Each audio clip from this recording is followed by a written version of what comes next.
Ay, so may nagtatanong, sabi niya, kailangan daw bang i-check natin yung mga cellphone ng mga asawa natin pagkatapos nilang nagawa yung mga bagay na yon. So, ibig sabihin, kailangan ba na this time, pakialaman na natin yung mga cellphones nila? Ako, in my own personal opinion, o to ha, opinion ko lang naman din po ito ha, wag na kayong magagalit sa akin kung ano man yung opinion ko, basta tinanong niyo ako, sasagatin ko. So, yes, sa tingin ko, oo. Dati kasi ako yung tipo ng tao na hindi ko talaga chine-check ever yung cellphone ng asawa ko dati.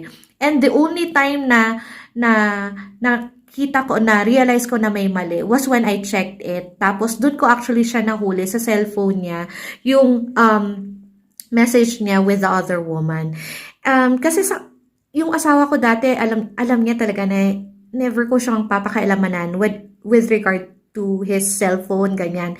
Hindi ko talaga inaalam kung ano yung mga tinetext niya, ano yung mga conversations niya with his workmates, mga ganon. Pero, isa yon sa mga bagay na nagbago nung time na nagawa niya yung bagay na yon. And sa tingin ko, hindi masama. It's not wrong to guard your turf. That is one way of prevention. Sabi nga nila, 'di ba? Prevention is better than cure.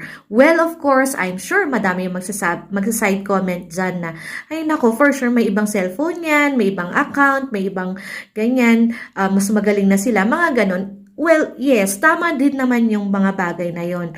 Kahit na check mo yung cellphone ng asawa mo, it's not an assurance na sure ka na wala na siyang ginagawang masama. Pero hindi naman din ibig sabihin nun, kailangan maging paranoid ka. At hahanapin mo yung isang bagay na hindi mo naman talaga dapat hanapin dahil wala naman na nga talaga. Unless meron talaga siyang ginagawang mali. But then again, what I'm trying to say is, as long as sa tingin mo, ano naman yung asawa mo, may ginagawa namang paraan para magbago, nagbabago naman siya, you can still give him that trust. But, of course, he also needs to understand na this time, mas nagiging naninigurado ka na lang. So, kaya, expect niya na once in a while, sina-check mo din yung cellphone niya. And also, sabi ko nga, it boils down to yung asawa mo pa rin. It's his choice.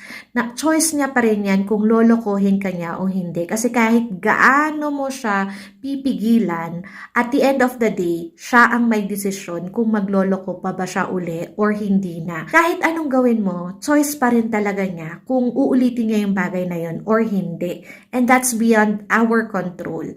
Siguro, bahala na lang si Lord sa kanila kung anong gagawin nila.